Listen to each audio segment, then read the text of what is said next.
Broncos Country, we have got a Sean Payton experience finally. We see the guy that we really wanted when we finally got the almighty Sean Payton as a veteran Super Bowl winning head coach.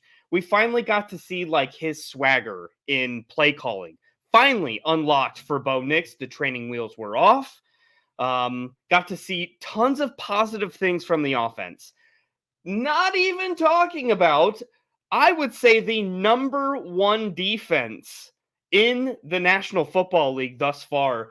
Consistently, we have been top 5 in almost every category. Our defense hits it again with another special teams performance as well. Like, this whole team from top to bottom had a complete dismantling of the New Orleans Saints. Broncos win 33-10. I'm ready to buck some feelings. I don't know about you, but here we go. Buck your feelings post-game.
And welcome to the Buck Your Feelings post-game show. I am your host, Jay Weaver here.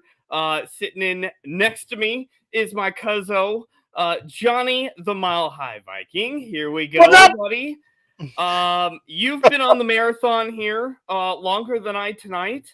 I want to get your endurance take on this whole experience, pre-game into full game. Well, what do you think? I still have yet to take my victory shot of rum. Well, I believe you've earned that through. I do. Three shows back to back for me tonight. Yeah, that's a lot. I feel like I have definitely earned myself a good shot of rum here. Here's to the Broncos. Here's to victory. Here's to a W over our host. Here's to the Broncos. Yeah. What a absolute smoke show of a game in a lot of aspects. It should have been far worse. We talked about this during the game and even, very early on via text that this should be a blowout. Like, we saw a blowout, but it should have been so much worse than it was. Do you agree with that? Yeah. Well, I do. And like I kind of said it during my on the neighborhood as we were getting ready to roll out. We were each given our 60-second final thoughts. And I kind of said it there.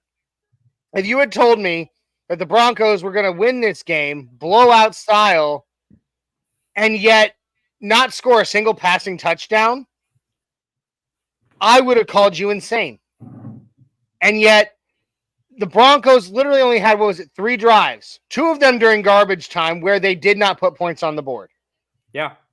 Well, okay, sorry, 4 total, I guess you might say, if you consider that last possession where we knelt the ball down to end the game. 4 possessions out of, let me see, how many possessions did we have total? Um, possession. Well, oh shoot, I had it here. Drives. There we go. Total drives. 11 drives. Only 3 of those we didn't put points on the board. So regardless of how we got the win, Jay, regardless of the fact there was not a single passing touchdown, we still scored on 8 out of 11 drives, put points on the board, and then our defense did what they do, and kept the Saints from putting barely anything on the board until it was garbage time. It's a complete win for us. It is. And that's kind of what I was trying to convey in the intro, is that literally all 3 major aspects of a football team clicked for us tonight. Our offense really did move the ball from a trenches standpoint. Our offensive line absolutely won that battleground against their defensive line. We constantly moved the line, and our running game showed that finally. And Bo really, Bo had a lot of wow plays, I feel like, but there was just as many plays he left on the field. I don't know if I'd say just as many, but there were some pretty egregious plays left on the field. Yeah, this was not a Bo coming out party game. I would never label this game as that. There were instances where Bo was amazing, but I've seen that consistently now every game. There's a couple plays where I'm like, damn, how'd you get out of that?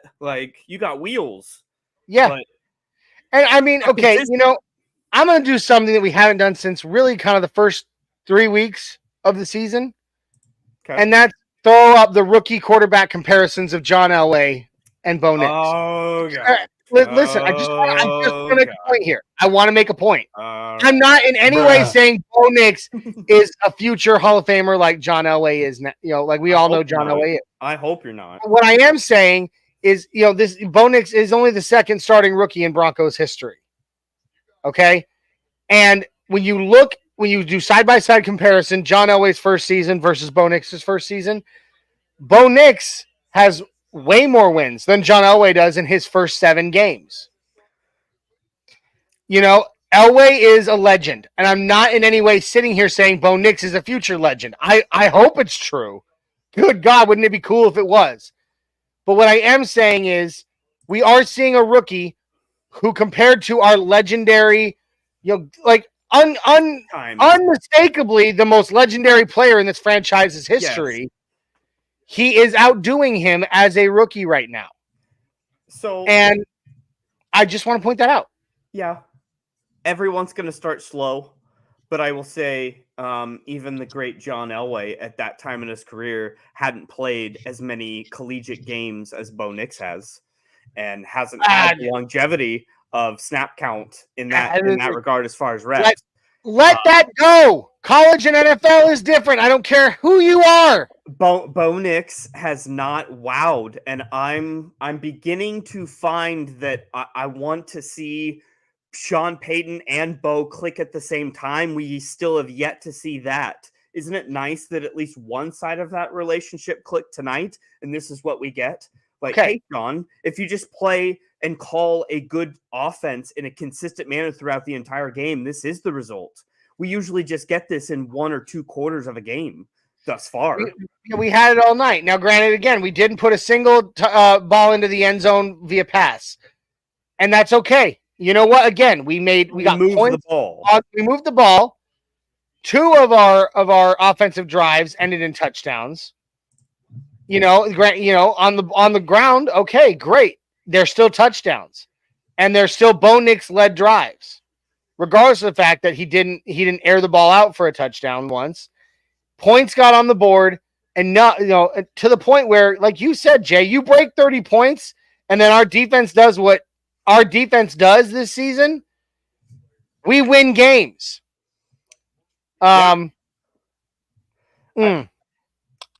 So it's just interesting because I'm just looking over box score here.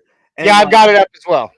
It's just interesting to see and observe that the yards per play of 6.5 for our offense a play compared to their 4. We are not a 6.5 yard offense. This was out of character for us. to have the push that Or they did, honestly, on the offense. or is it the new norm? Could it be?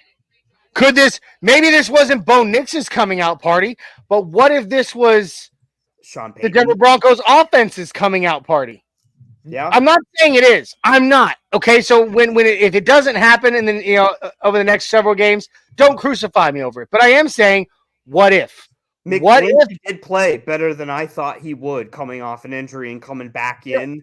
I thought that was Palchevsky's job moving forward. Yeah, and given the way McGlinchey looked before he got hurt and went out, I'm actually finding myself wondering if McGlinchey wasn't already kind of hurt and just kind of nursing it. You know what I mean?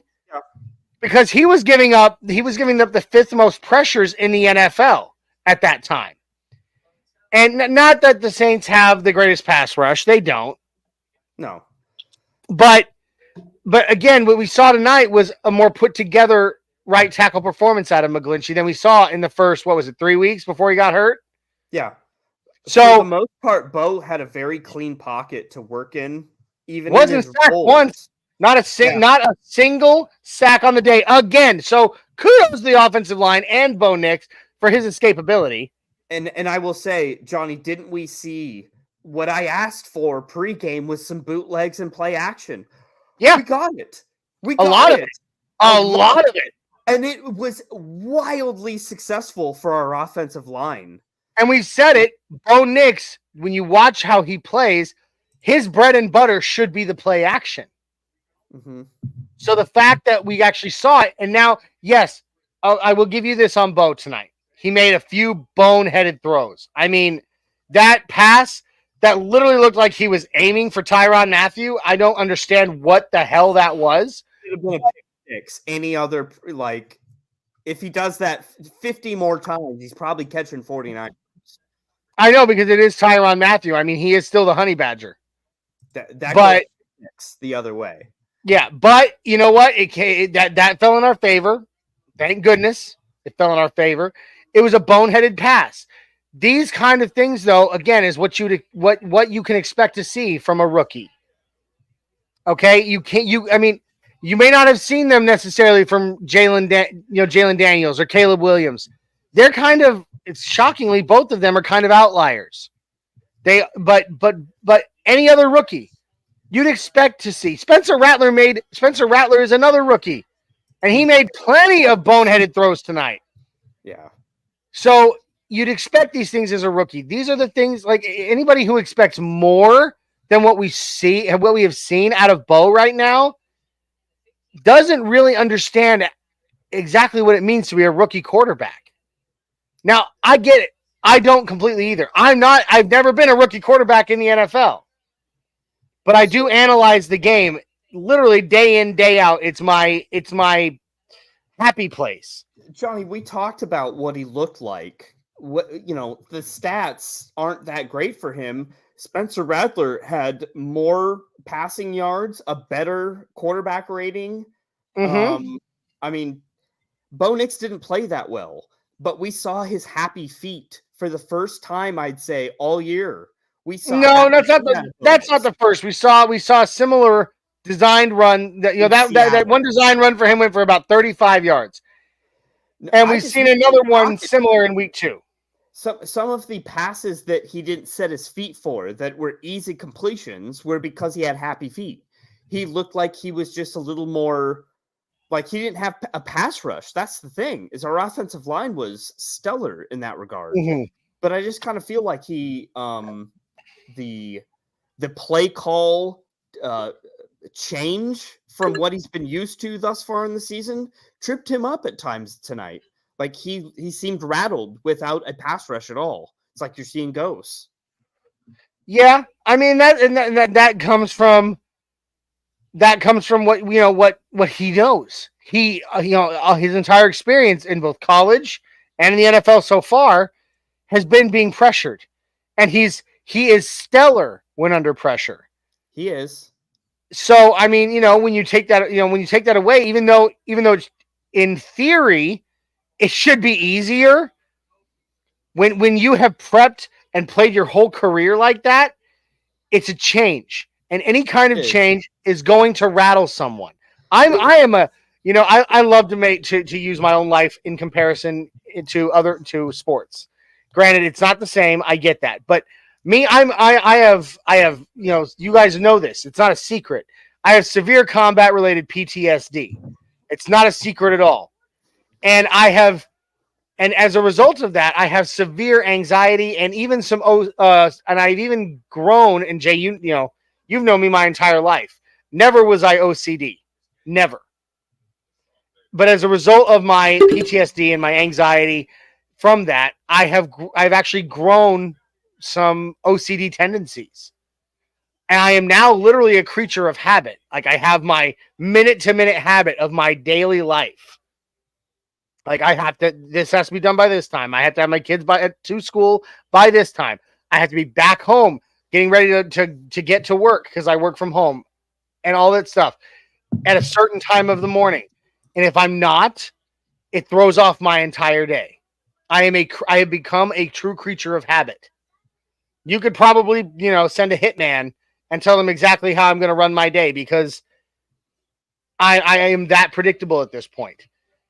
The same could be said for a quarterback like Bo.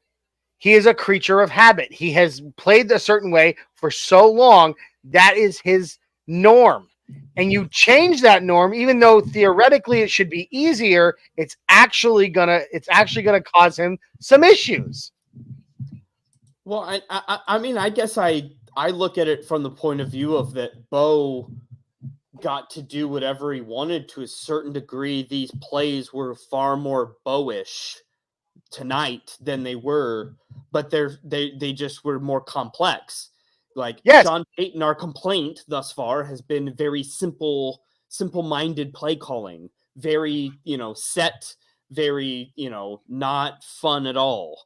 And we saw the jazzed up version of what he really wants to bring, but Bo was overwhelmed at points tonight. And I think that's a fair thing to admit, that a lot of this blowout should have been far worse. Bo Nix should have at least 2 passing touchdowns. Didn't get a single tonight. There was a lot of drop passes, which again, this is true as well. He had his boneheaded moments, but he also made some excellent passes that got dropped. Once again, multiple times where we were watching the game together. Well, some of it, you came in late to the neighborhood, but still, even when you were on, and then when Isaiah, it was just me and Isaiah, and then even when it became you, me, and Isaiah watching the game on the neighborhood, live streaming, so many times we were like, you've got to catch that. And what it comes down to is, we've said it before, the supporting cast is not doing Bo any favors right now. See, but I think that's the thing, is we have gotten... If I would have told you that Troy Franklin would have been leading our team in receptions and receiving yards, to me, that is a reflection of, oh, wow, coach let Bo actually be Bo and go to what's comfortable to him in crossing routes and like typical Oregon routes that we had never run before today. That's why this is Troy Franklin's skill set that we just let Bo play to his strengths. I saw Troy Franklin actually get a bubble screen. I wrote that down in the first quarter, and then Franklin had an amazing crosser in the second. Like, in each quarter, Franklin came up with a very crucial play, and we have not seen him get the consistency of that at all this year. No, we have not. Richie is making fun of me, but Troy Franklin has the potential to be a number 1 wide receiver in this league. I'm not going to, he's got speed. He really does. If he can, and he's got hands when he wants to, he's got hands. If he can learn how to run routes better, which that's why they have coaching, like, he's going to be a very good wide receiver. He's going to be, I think, better than Mims. Mims has proven he's not. So, like, absolutely. I'm excited for Franklin and Bailey. I want to do a little bit of housekeeping real quick, Jay, if you don't mind. Absolutely. We got quite a few people in the chat. We do. We got to get to Dave Full Glassman. He only popped in for a second. He said, great game and a mini bye, then Carolina before the apocalypse. I'll listen tomorrow. Orange and Blue Heart. We love you. We love you, Big Dave. We appreciate you, my friend. D-Rock coming in saying Saints slowly bites the curb on Denver. Doc Martin quickly introduced themselves to their skulls. Straight up a scene out of what is that? That's very American dark and History X. gloomy. Yeah. The curb stomp. The curb stomp in American History X. Yeah. Woof. D-Rock Barton D-Rock. pick 6. Now that's my bartender. Yeah, I'll take another hit of that. Absolutely. Whatever. I'll have what he's having. Yep. My friend from the Army, Billy Timmons. I lost $45 on a bet for $300. I just needed Bowen, Sutton, and Kamara to get a touchdown. Are you serious? Sorry, buddy. Now, bro? Hey, here's the thing. Kamara let me down on my fantasy league tonight. I started Sutton in 2 of my fantasy football leagues. You didn't get a catch. Yeah, so you started Sutton. I started Kamara, and both of us are going to suffer for it. But that's okay. That's okay. I'm still number 1 in our league right now. Boom. Anyway, I'm tied for 2. Huh? I'm tied for 2. Yes, you are. And I'm about to destroy the other person who's tied with you for 2. That's fine with me. Yep. Let me see. Avatar coming in. Johnny, both of my keys to the game went well. I said take the ball away and run the ball down the Saints' throats. We definitely did that. Love it, Avatar. King of ADHD, who is a new name to us that came to us on the neighborhood and is now here for the first time, as far as I can tell, here on the Orange and Blue Network's Buck Your Feelings post-game show. Here's to you. Welcome. Thank you. Says dominant win tonight. Billy coming back in. Once Bo learns to plant feet, I think he may be a force to be reckoned with. Yeah, dude, set his feet, and it's going to work wonders. Massive difference on the scoreboard. When he was dropping at the beginning of the game, first quarter, when he was dropping back and tried to just lob that little pass over the middle to, was it Adam Troutman, right in the middle. Yep. And it fell right at Troutman's feet. It's because Bo was trying to lob that pass while not only moving, but off of his back foot. Those are things that Davis Webb can sit and work with him on. Let's work on your feet. And he'll fix it. He will. Shy Vargas popping in as well, saying, how about them Broncos? There you go. I love it, Shy. Love it. I'm feeling every second of it. And guys, if you haven't already, and you're watching this for the first time, or you're watching this on MHRT Network, please jump on over. You can do it! Like, subscribe, share, comment on Orange and Blue Network, on YouTube, on Facebook, on Twitter, and check out the audio version of every one of our podcasts wherever you listen to your favorites. But if you're watching this on Orange and Blue Network and you haven't already, jump on over to MHRT Network. Like, subscribe, share, comment, YouTube, Twitter, Facebook, Twitch. Hell, we're even on Instagram over there. So it's been a great win, guys. Help us win a little bit more tonight. We appreciate it. That being said, Jay, please continue. Thank you for letting me get the laundry out of the way. Absolutely. So I think we need to move on to some of the fine points of this defense. This defense is legit. I had some questionable moments with VJ just as far as scheme, because he once again went a little pussy willow for a little bit. But he went right back to man towards the end of the game.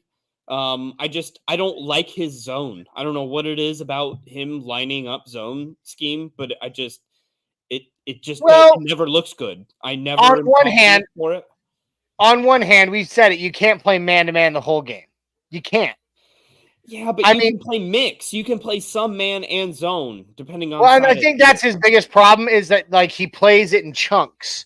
Yeah, he plays a chunk of the game in man, then he switches to zone, then he switches back to man and plays another chunk of the game in man, then he switches to zone. He needs to mix it up like play to play. Like this play we're going to play zone, this play we're going to play man. But the thing is, I think, and this is just me spitballing here. This is my thinking. From what I know, I never played defense. I was an offensive player. So, I don't know the ins and outs of defense as well as I do offense. But I think a part of that is the age of this team. This is a young team. right? And you need, I think, a little bit more experience to be going like, okay, so this play we're going zone, this play we're going man. When you're trying to switch it between the two repeatedly, at the end of the day, we're still down our green dot. Like, we don't have the guy that was tabbed to actually do the job. No, we don't. So, and I hope we get him back soon. There's a huge difference in that. And then the person up top is brand new. Is Singleton out for the season? I didn't think he was. It is a whole season? He was. Yeah, because he had surgery on his knee. Yeah. Well, I mean, it doesn't mean the whole season. He might be able to play like 4 games on the back end or something. Hey, but how about Alexander coming with a fumble recovery right out of the gate to be a Denver Bronco? Right. That was a great aspect of the game. I didn't see him after that. That was I didn't either. But time I saw him. But how about but beyond? Let's talk about another linebacker for just a second. How about freaking Cody Barton, who literally pick 6. I mean, by the way, I don't know if you caught the post-game interview on the sideline with I don't know the correspondent's name for Thursday Night Football on Prime, but she interviewed Pookie and Cody Barton on the sideline after the game. And, Cody Barton, he was exuding confidence in that moment. And he deserves to. He absolutely deserves to. I can say that he just, I don't know, he was a home wrecker this game, y'all. He played with confidence. Definitely the best Cody Barton game that we have seen thus far. He definitely moved with the line to attack the run. I really saw that, and on top of that, obviously the pick 6 doesn't hurt. And before that, don't forget. I mean, he caused the fumble that Quan Alexander came up with, and then he also towards the beginning of the game dropped back into coverage and nearly had a pick. Then, very nearly. Like, he was everywhere. And by the way, his sideline to sideline is unbelievable. It's true. So, I find myself struggling to say this. Once Singleton comes back, I was weary of Cody Barton at the beginning of the season being, the number 2 to Alex Singleton. Now I'm like, I would love to see the two of them, at least as of right now, I would love to see the two of them being a tandem. Yeah, I heard it in another media source saying that there is an out in Singleton's contract, and so there is a potential we won't see him again. I don't like that. I mean, hey, if Barton plays super well, and then you draft another guy, that's kind of how it goes. It's a grinder position, just like maybe, but Alex Singleton. 2 seasons, almost 3 seasons in a row has led this team in tackles. Yep, you're right. I mean, not just led this team, almost led the NFL in tackles. So I don't know if you just let him go like that. But, there's people that'd be kind of dirty. Alexander Johnson, like other linebackers that we've had that have been like big tackling machines, but like that's about it. It's not that they're high quality players that, you sign to a large contract. I don't know. There could be definitely turnover at middle linebacker. You never know. Yeah, I hope there's not. I really sincerely hope there is. Speaking of that, the guy who led our team in tackles, Justin Sternad, like he continues to he really has this entire season come out of nowhere. Flooring. Let me see. I'm pulling it up right now. Justin Sternad with 9 tackles, 6 of them solo, and a sack. I mean, what? Man. Let's go. Billy Timmons outperformed everything, all expectations thus far. Oh yeah, Billy Timmons coming in saying, "I want to say 5-3 with playing Carolina," but then again, I remember when ass teams effed us out of 3-3 and 4-3. The Red Rocket, Andy Dalton. You never know what you'll get out of him. Red Rocket, dude. When you talk about that, I just think of when my dog pops a boner. Anyway, Rody. It's the truth. We call it the Red Rocket. Anyway. You have a gang? Oh, my family. Oh. Like my dog will come running in with this like raging thing, hang out, and we'll be like, "Would you put away that Red Rocket?" But anyway, Billy Timmons saying Barton is going to be a monster. Shy Vargas, what do we think about Cody Barton? We've just said it. I love Cody Barton. So right now, he struggled early on in the season, but he seems to be coming into his own on the Broncos now. I'm hoping he can continue that dominance. It's one game. Well, two, but this was his dominating game. This was his Broncos coming out party. I hope he can maintain it. Well, here, let me say this. Justin Sternad has proven he is a very agile player that can play both pass and run block. Yes. And he does a lot more things than Alex Singleton, even though what Alex Singleton does, he does better than Justin Sternad by a lot. But Justin Sternad has a more well-rounded skill set, which allows someone like Cody Barton to just go be a beast. Just go fly, man. That's kind of Alex Singleton's role. Because we almost kind of flip sides there. Rob Myrick, Bronco Rob, popping in saying, "Let's freaking go!" You bet. Love it. Billy Timmons, I was surprised when they released AJ. Yeah, I miss Alexander Johnson at times, but the Raptor was he called? I think that's what it was. Yeah, some sort of dinosaur. Something, man. It was something, but and then big kudos defensively again. Riley Moss, all over the field and in tight coverage. Every time the ball was thrown his direction, he was in tight coverage. He did not get a single pass interference call on him today. The only pass interference call the Broncos had was that on Jaquan McMillan? I think so. There was yeah. I think that was by the way, that was a BS call. That was a terrible flag. In my opinion, I don't know. I maybe missed something like before the 10 yards, but so I guess I didn't know that Jaquan McMillan did as well as he did. He got a sack and 2 tackles for a loss. Mm-hmm. Like Jaquan McMillan apparently, like, first of all, we sent him in, like, huge pressure. And now that I think about it, I got to reverse what I said earlier. It was not Cody Barton that forced that fumble. It was Jaquan McMillan that forced the fumble. That was the sack. That was his sack that he forced that fumble. Yeah. That was recovered by the Broncos. Okay, why not Sutton? Do you want to throw this one here? Or do you want me to? No, I will say it. I wish they would have. I started him in fantasy. I thought Sutton would have a stellar night.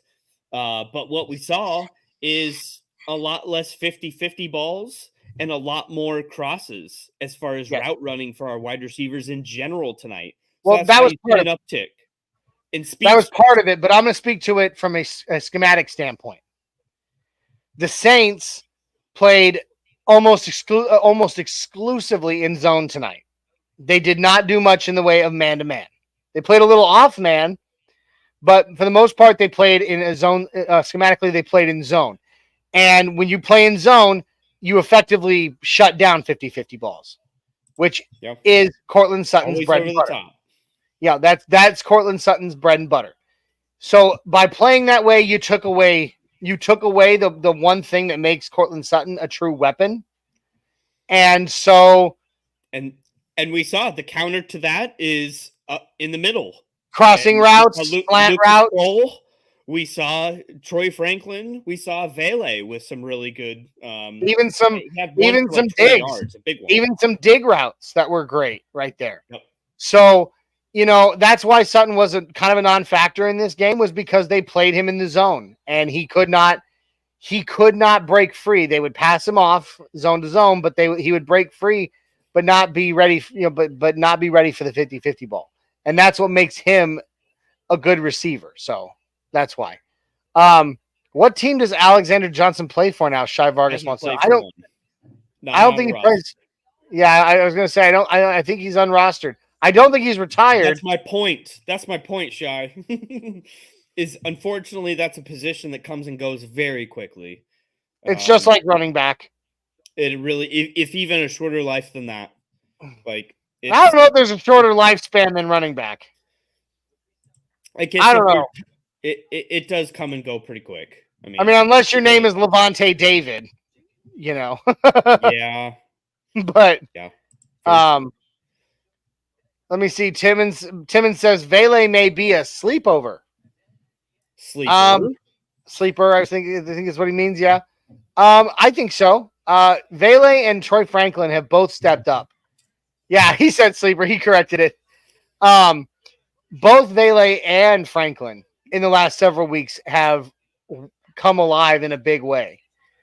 And I only foresee good things for them in the future. Yeah. The more they develop and the more they get used to Sean Payton's complicated offense that everyone has noted that is very complicated to pick up because it is such long calls and there's so many intricate parts to it. So it's going to be hard for a rookie. I mean, I guess you can take that same bullet point to Bo Nix. I will say that we what we really need is Marvin Mims to stop dropping passes. If Marvin Mims with his speed, I like Cortland Sutton. Don't get me wrong. I like him. But if Cortland Sutton or if Devon Vele and Troy Franklin continue on this upward trajectory they're on, and Marvin Mims can get some sure hands, that is a wide receiver trio that checks all the boxes for things that you need. And we could easily see Cortland Sutton getting cut in the near future if they can continue on that upward trajectory. Yeah. I mean, the only thing save on the contract. We need a big body, but yet again, we still have you have Devon Vele for that. Yeah, I guess that's true. I mean, we may not have seen Vele much in the 50-50 ball. That preseason game, the one-hander. The one-handed catch by Vele, though, did show us that he can play 50-50. He may not be Cortland Sutton at 50-50, but ultimately, those three, if those three those two can continue on their upward trajectory, and Marvin Mims I don't know what they need to do. I don't know if they just need to sit there and use the ball launcher and just shoot balls at him for an entire practice and just be like, catch, catch, catch. He's got to learn to hold on to the ball. If they can do that, those three, Cortland Sutton's days in Denver might be numbered. Yeah. So I stood on a soapbox and just hoped that Sean Payton would open his eyes earlier in the year and send Mims and Franklin on speedster crossers or speedster outs, or just let them run. It doesn't take a brainiac. That's not a route running skill. Just run faster than your man.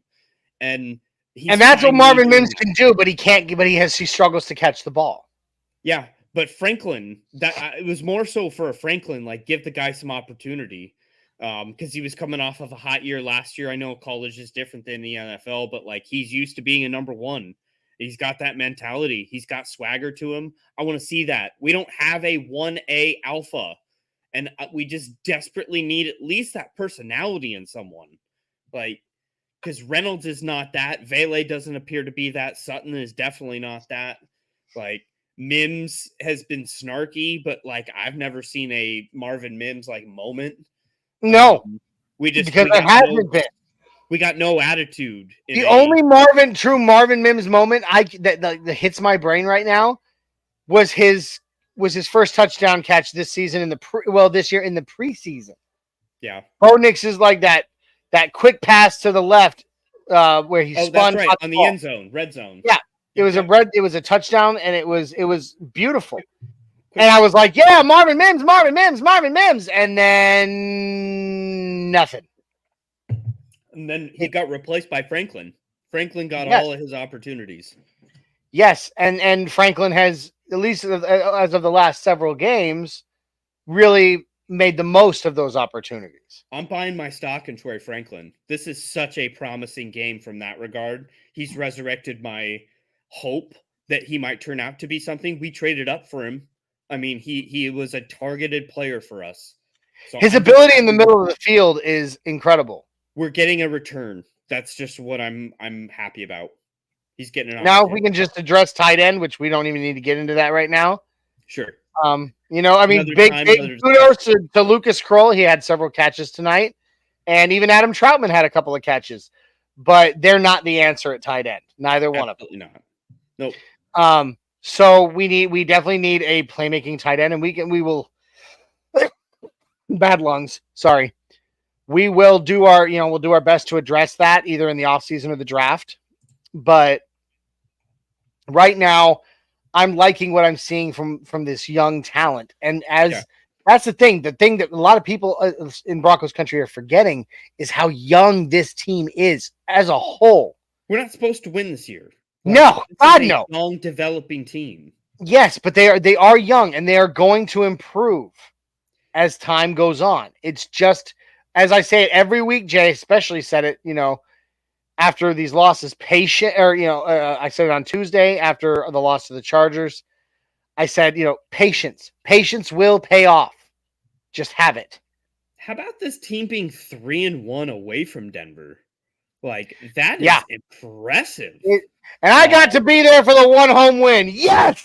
Yep. And it just so happened to be against the Raiders, so that was just a cherry on top. Absolutely. Hey, we both got to see W's. That's a good year. When you go see the Broncos and they get the dub, because there's been so many years that I just feel like I've wasted my money in certain instances, like going to terrible games that just what the hell. But you got to be there regardless, being a Broncos fan, At the end of the day, it's still Broncos country. And, if we're standing on it, it's Broncos country. But Billy Timmons said, I want to see a DT, JT, and Decker wide receiver core again. That was a special core. Don't tempt me with some Orange Julius. I'm just saying, we haven't had a tight end like him, since him. No, and I will never forget when he caught that one touchdown pass from Peyton, turned around in the end zone right by the goalpost, stared down the opposing crowd, and shouted so loud it could be heard all on national TV, "It's so fucking easy!" It was so great. Dude, I just, Noah Fant was fool's gold. Julius was the last legitimate tight end we have had on this roster. And I think we let him go way too early. We did. But he did fizzle out, and I think Jacksonville is where he went right after. Yeah, he went to Jacksonville, and he fizzled out within 2 seasons. But the thing is, I may make the argument that if he had stayed here with Peyton Manning, his career would have lasted a lot longer. Sure. But I just think that's crazy that that's the last time we can remember a dominant tight end in this franchise. It is sad. A long time. It is sad, especially when you look at some of these others. Now, there is we really didn't haven't addressed this today, on any of our shows. Really, I think we said it once, but we kind of just glossed over it. David Njoku was spotted at the Denver airport today. I did see. Yeah, I did hear that. I did see that. And he has been touted as a possible trade candidate to Denver. And here's the thing. Sense, actually. I have David Njoku on my fantasy team. I like the guy. I love him as a tight end. Excuse me. Need a little hydration there. A lot of alcohol in my system, not enough water. I like David Njoku. My only rub with him is he gets hurt a lot. Yeah. But, we need a solution in the middle. We certainly do. It was nice to at least try the middle this game, because, I feel like up until now, the 3 catches Lucas Kroll had on 4 targets were probably the only middle route, tight end routes that we have accomplished this year. I can't remember another. You're not wrong. You're not wrong. A big flat catch, like a big middle of the field catch. Adam Troutman had a long one today. Adam Troutman had one good catch over the middle. I think it was worth like 20 yards. Pulling it up. No, that's New Orleans. I don't want New Orleans. I want Broncos. There we go. Where is it? Adam Troutman. Okay, maybe not. Oh, that's right. It was negated. Yeah. By a penalty. So yeah, Lucas Kroll, 3 catches for 41 yards, averaging 13.7 yards per catch. Not bad. But again, it could, I hesitate to say that that's the start of something. That to me, it's just a flash in the pan right now. Don't ask Cecil Lammy that. Lucas Oh, I don't ask the Cecil. I don't ask Cecil best Lammy player anything. on the team. I don't ask Cecil Lammy anything ever. I'm sorry. You know, I got a lot of I have a lot of respect for Cecil Lammy in certain aspects, but a lot of his takes are very James Marilat and Nick Wrighty to me. Well, I would take definitely him as definitely a lesser cut than the James Marilat. James Marilat's on his own platform of the craziness he is. Yeah, I mean, you're not wrong. I feel like Marilat kind of makes his predictions. He like either he uses a magic 8 ball to make his predictions, or I also feel like his takes are that of like he's like someone presents him with like undeniable evidence of the truth, and just to be spiteful, he makes the opposite. It's whatever will create more attention, whether it's positive or negative. Like what will trigger the most people? That's what he's gonna say. He's absolutely. He's a oh wow. Shy asks, "Well, how about Kyle Pitt from the Atlanta Falcons?" I would take him in a heartbeat. I think he's being grossly underutilized, and I believe his development has been stunted by his remaining on the Atlanta Falcons. That's someone you're going to give up a substantial amount of capital for, though. They know what they have. But we've heard talks from our insiders. That's not a team selling. That's the thing. Is like, yes, he sucks, but Atlanta's still. I mean, they're not playing badly. They're playing quite well. So like, I don't know why they would dump a star. I mean, I wish, but I think Njoku makes total sense. The Cleveland Browns are imploding. Like, they're on a fire sale right now. I mean, they've already sent Amari Cooper to the Bills. Yep. And I mean, let's be honest, they now know that the trade for Deshaun Watson was the biggest trade blunder in NFL history. The worst. So we have a couple more names in the chat for tonight.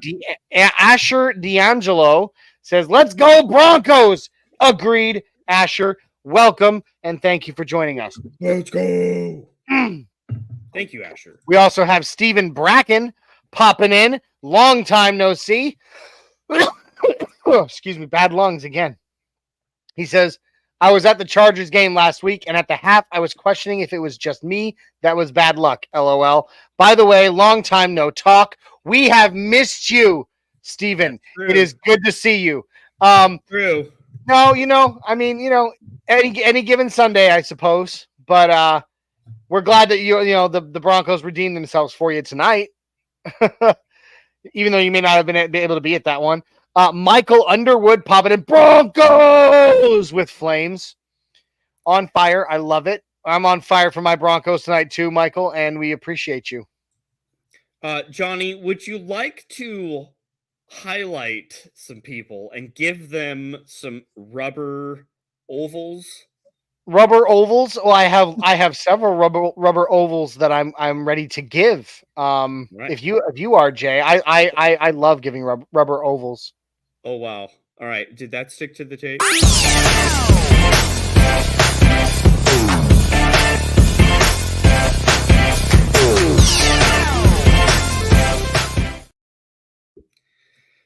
Well, here comes the section where we point out our faves, the trends, who deserves game balls. This was a hell of a victory, Johnny. How many game balls you want to throw out here? Well, I think we were planning on there being 3 of us on the show tonight, but Isaiah, he got sleepy, guys. Night. Apparently, Isaiah can't hang. Isaiah can't hang with the man when it comes to doing the Marathon 3 podcasts back to back to back on game day. So, why don't we do 2 each? Okay. Well, I don't know, 3 each. Let's see where we go. Let's withhold the right for a third, but not be obligated to give it out. I like your thinking. You know what, Jay? This is how I know that you're in management.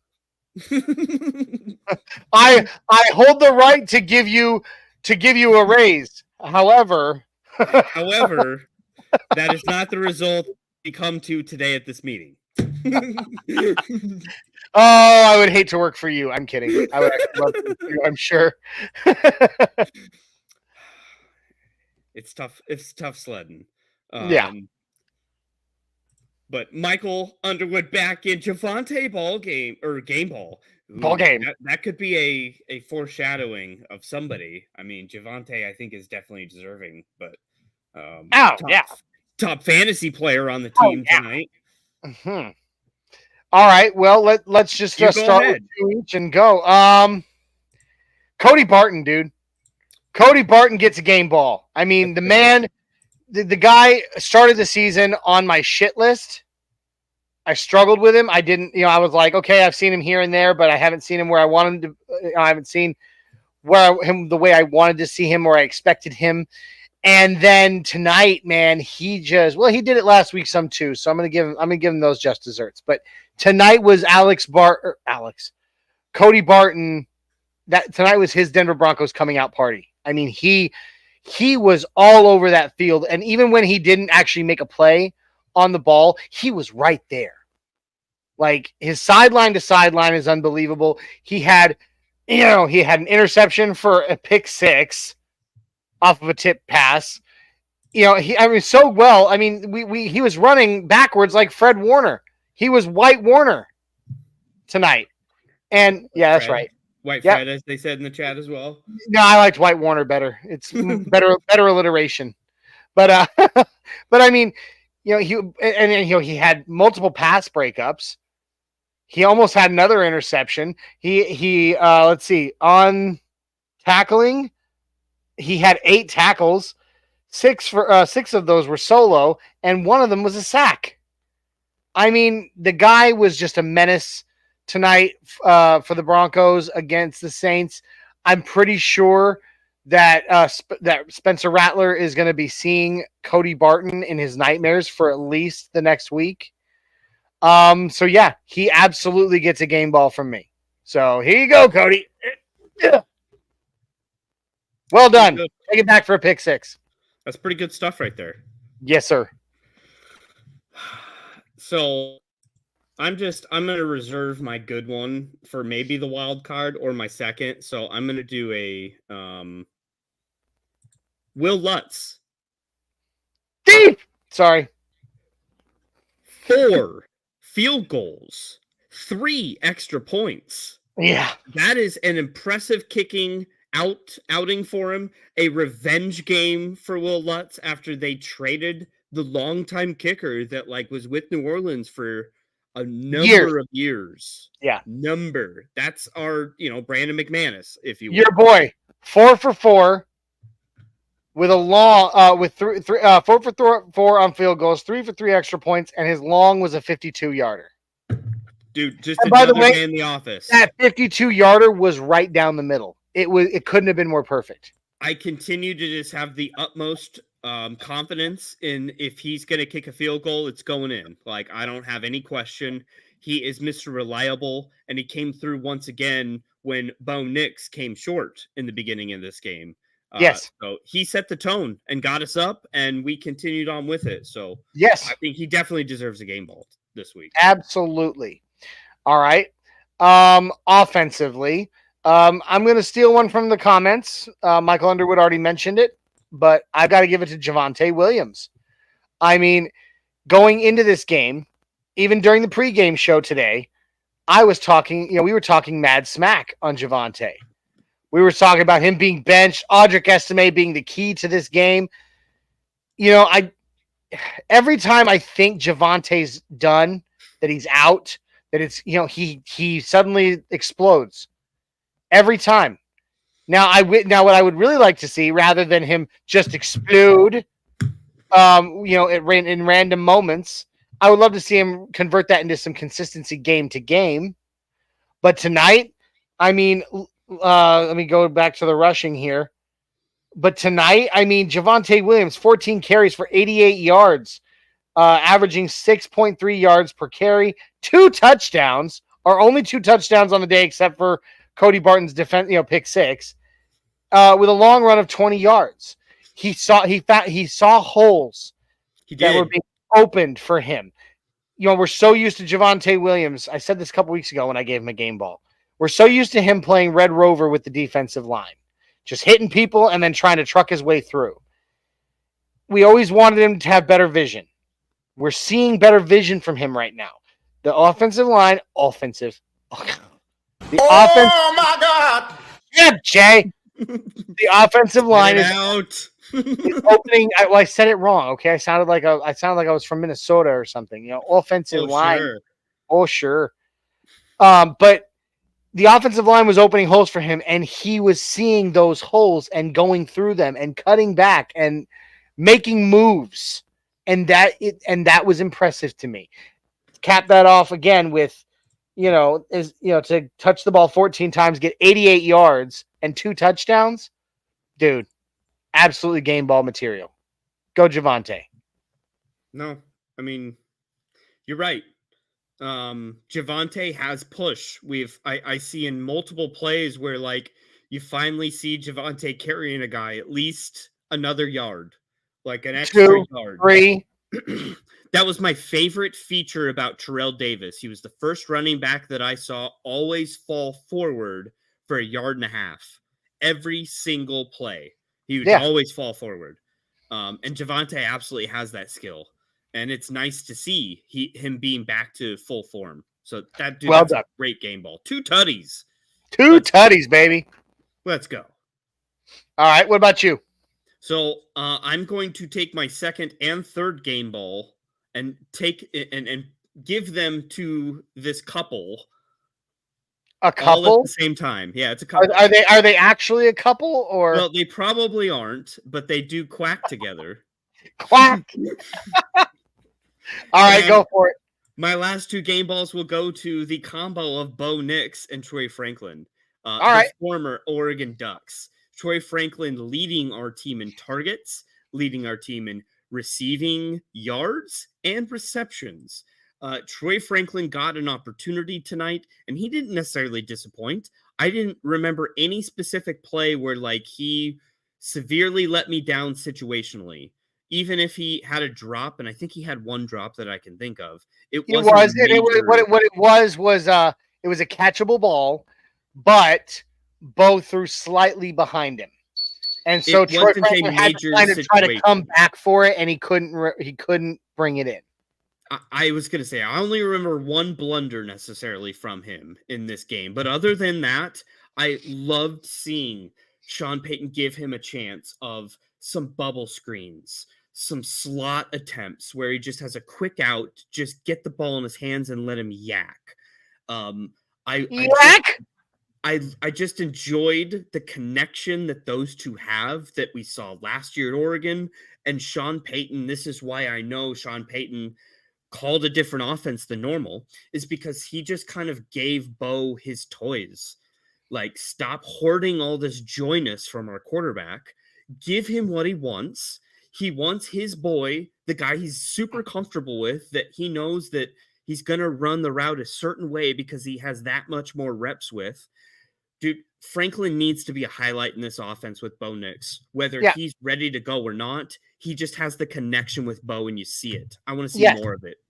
And the thing is, after that dropped pass during the Raider game, we've been so hard. We were so hard on him to come back in the last 2 games. We lost miserably, last week against the Chargers. Granted, we made a comeback at the end, and Troy Franklin was a huge part of that comeback. He did. He got opportunities last game. Even though we lost that game, to see him come alive last game and this game the way he has, totally redeem yourself.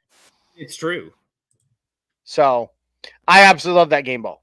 So, and go talk on Bo for a second too, because you gave him a game ball. Just give me a hot sec with Bo, because I feel like Franklin is to bed, but Bo did so much more than just the connection with Troy Franklin.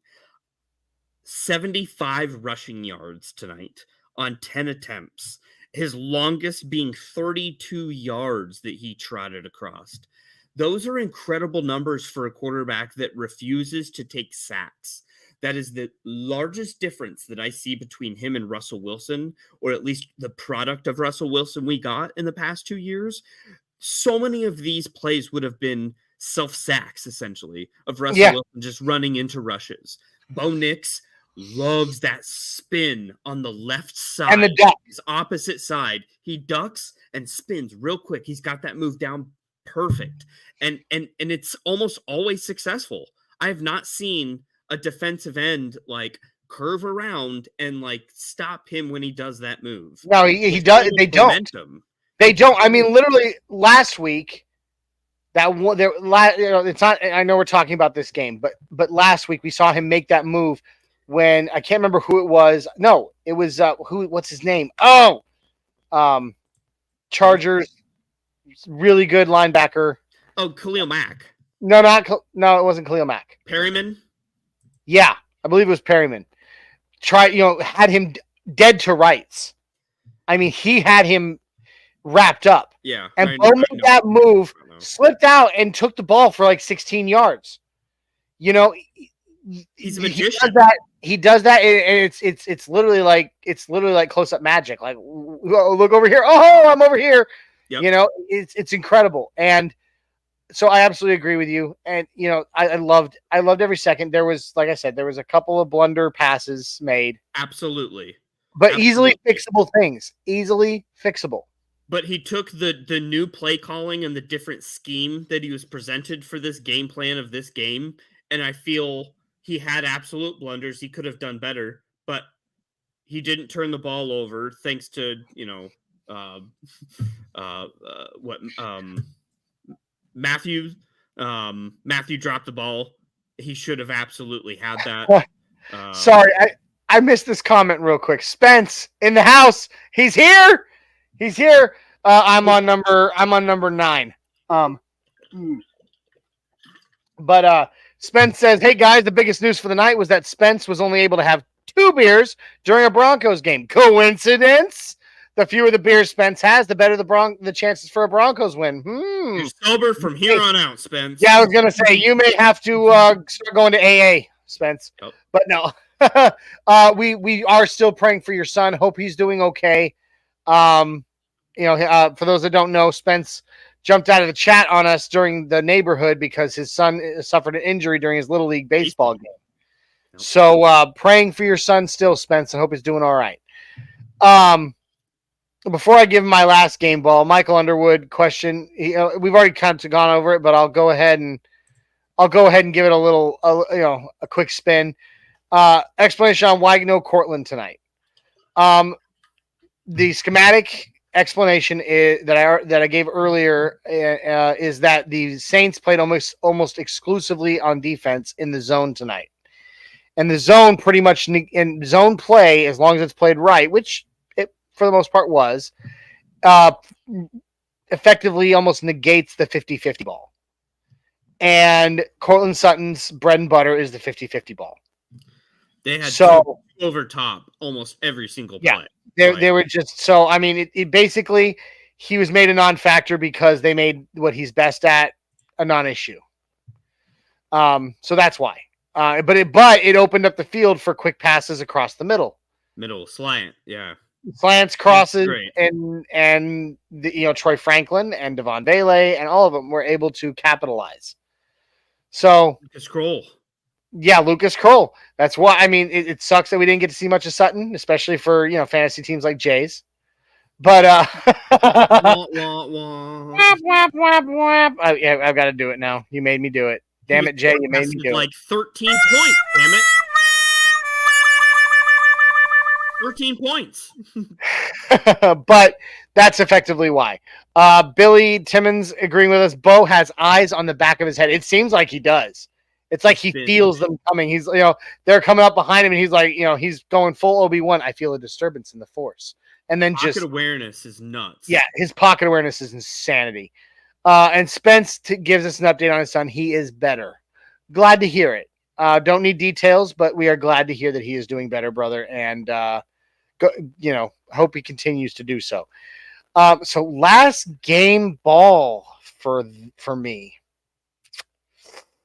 This one, you kind of took 2 and 1 there, Jay. It kind of threw me off a little bit. Well, I mean, that was my holding hands combo. My right. start and my last. I mean, they deserve to come together. Oh, absolutely, absolutely. Because you know what? Together, Johnny. No, I know exactly who I'm giving it to. I'm going defensively again. Nick Bonito. All right. Nick Bonito recorded one sack on the game. He had 3 tackles, 1 solo, and one of them was a sack. That equals for Nick Bonito now 5 sacks in 5 games. He is now leading this team in sacks. Yep.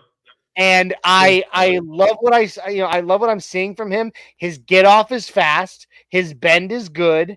I think it could get better, but his bend is great. His get off is fast. I mean, he was absolutely beating that left tackle off the edge repeatedly. After he recorded that sack, the very next play, he was right back in Spencer Rattler's face, chasing him across the field.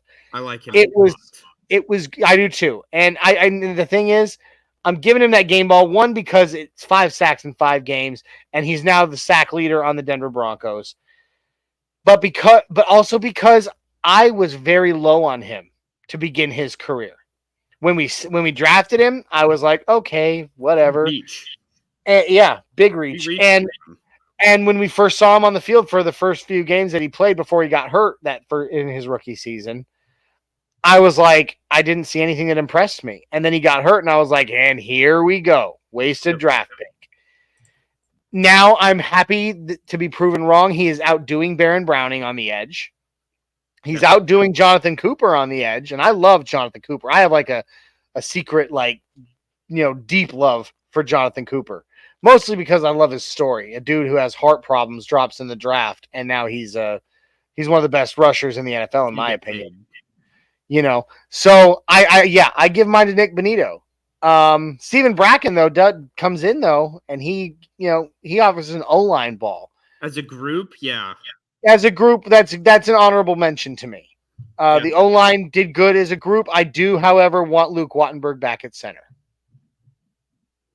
Alex Forsyth is better in run blocking than Luke Wattenberg for sure, but pass blocking, Wattenberg runs away with it. And I think he's just the better center of the two right now. So, O-line ball as a whole, we can go ahead and give a group 7. And McGlinchey didn't suck. And Garrett Bowles didn't hold. Yeah, no holds from Garrett Holds. That's the only one. In fact, I think who did our offensive line hold once today? There wasn't a hold. There was a block in the back, or like an. No, it was ineligible man downfield. Yes. I think that was the only offensive line penalty we saw today, and it was Ben Powers. It was Ben Powers. Yep. He goes down the field quite often. I don't. When Isaiah and I were at the Raiders game, I can't tell you how many times during that game the refs announced 74 is eligible, or is now eligible. So he's a pole guard. It's just such a weird thing to see a interior swing like that. A tackle normally would, but he's really good at that. Yeah. So, kudos to the offensive line. Only one offensive line penalty, and it wasn't even one that I consider egregious. Nope. So, well done. You're right. Absolutely. You know what, Steven, the 7th game ball from that Jay and I give together is to the O-line. We hold hands while we give it to them. Yeah. I mean, we're cousins, so it's okay. Although we're first cousins, maybe it's not. I don't know. Bruh. We're from Colorado, not Arkansas. Anyway. That's true. You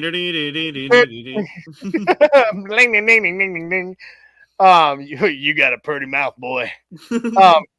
Billy Timmons says if Benito stays healthy, he's going to be a shitstorm to be reckoned with. You're absolutely right, my friend. And I really hope, one, knocking on wood, that's the closest wood to me is my shelf there. I hope he stays healthy. But more than anything, I would love to just see him continue to progress. And his get off is already so fast. I want to see him bend. If he can start bending like Von Miller, he's got a great bend already.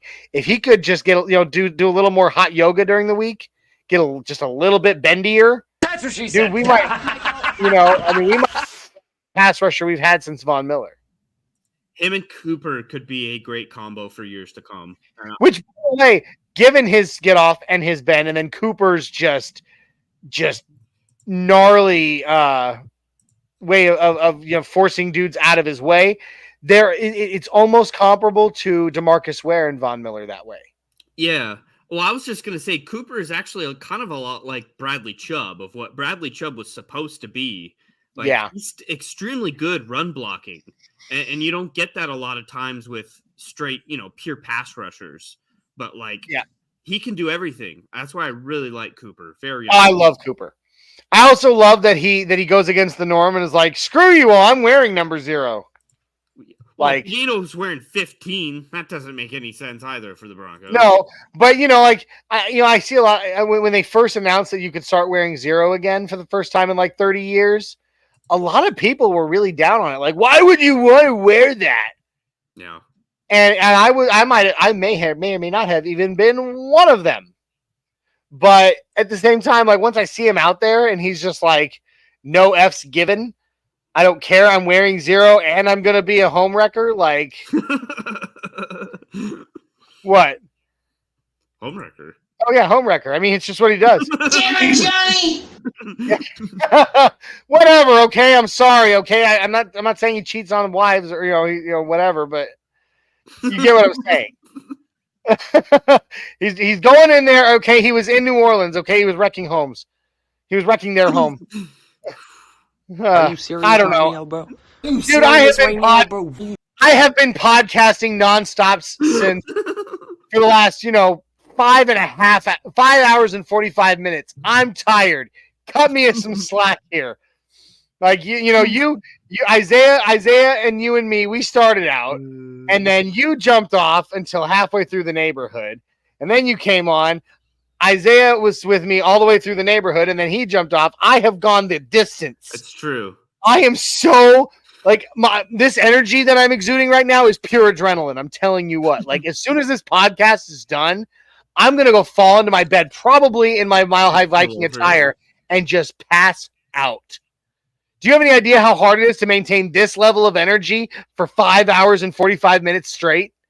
Well, it's a lot of uppers. Yeah, dude. I haven't popped a thing. Alex Smith wants to know, do we know if they booed Sean tonight? I don't think they did.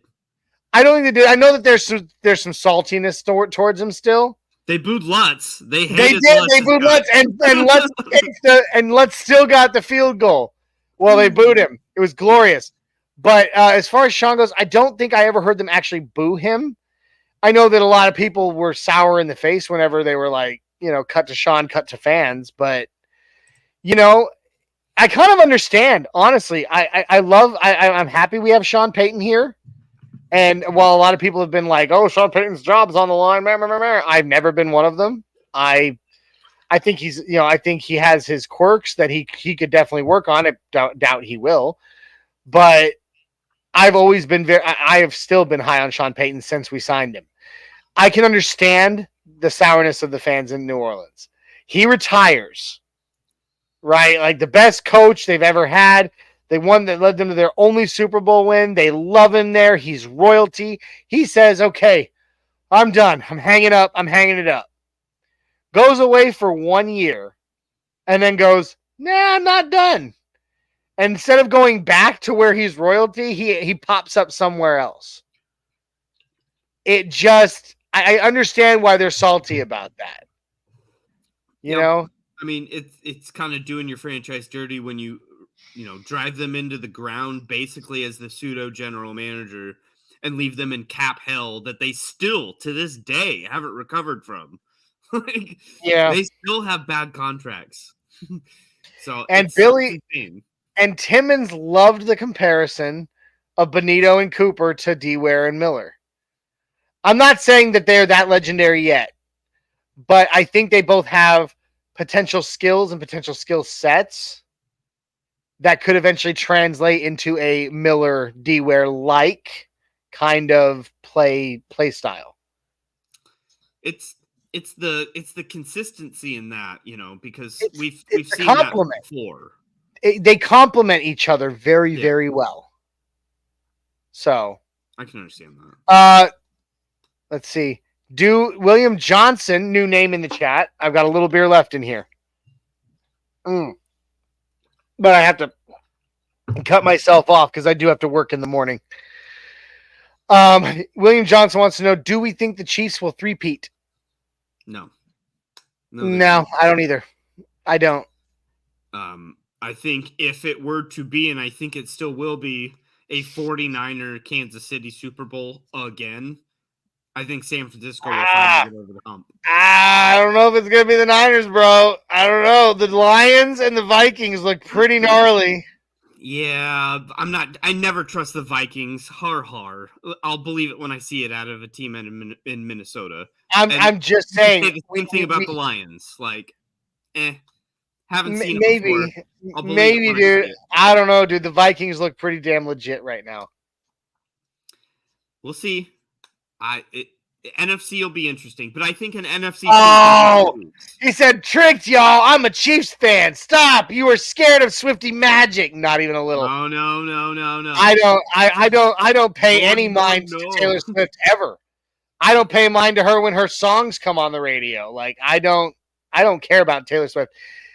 Look, here's the thing. I have as a Broncos fan, I am born and bred to hate all things Chiefs. Yeah.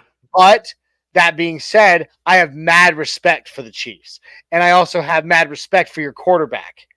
I love watching Patrick Mahomes. Like, I'll watch Chiefs games and just sit there and go, man, what a pass. Like, incredible. He's very unique. He is very unique. But I don't think they're going to three-peat. I think that they will get close. They'll lose in the AFC. Someone will beat them. Someone will. I think so too. And it's not truly just because of my Broncos fandom that I think that. It's just what I'm seeing on the field. Patrick Mahomes this season has regressed. I mean, their top targets are Kareem Hunt and Juju Smith-Schuster. Yeah. I mean, taking it back like 8 years or 5 years since those names were in Kansas City. So like, it's past their time. They'll fall. Timmons wants to know why we passed on Mahomes. Well, we didn't have a pick that high at the time to go get him. They got him before our first pick that draft. The Chiefs were not a great team at that point. I mean, they had Alex Smith had done some decent things, but they were not doing so well. And the Broncos were actually still doing okay when he was drafted. And we didn't have a pick that high, and they got him first. Sean Payton wanted him for the Saints, but the Chiefs beat him to it. No, they didn't. So that's why. But anyway. Well, Johnny, you wanna get out of here? We get a little outro music here. Get the dude, I'm pumping back. What a game, dude! What a game! What a game! And I'm still riding that adrenaline. But like I said, I am now at almost exactly 6 hours straight of podcasting. After a full 8-hour day of work, I am tired. Yeah. And I know that I'm just going to crash. So it's probably best we get out of here, Jay. Yeah. It's probably best. Hey, and I have to work at 6 a.m. So what a fantastic game. We appreciate everyone coming by. Boy, we finally won a game that we were supposed to win, and we won it in convincing fashion. Just a good uplift for the next 10 days as we have the mini bye. And then another winnable game versus Carolina. So With that, positive vibes for quite some time. Johnny, it's been Oh, a wait. pleasure. Hold on. Before we get out of here, guys, Okay. if you haven't already, please jump on over to Orange and Blue Network on YouTube, on Twitter, on Facebook. Give us the like, subscribe, and share. Also, check out the audio versions of all of our podcasts wherever you listen to your favorites. Make sure you also jump over to MHRT Network, like, subscribe, share, and comment on YouTube, Twitter, Facebook, Twitch, and even on Instagram. Guys, we appreciate you much. You know, Broncos Country is what it is because of us, because of the fans, because of you guys. So, love y'all, and go Broncos. Absolutely. So, with that, folks, thanks for bucking some feelings at the Buck Your Feelings post game. Johnny, it's been a pleasure. Hope you have a great week. Positive vibes. Let's go Broncos. Go Broncos!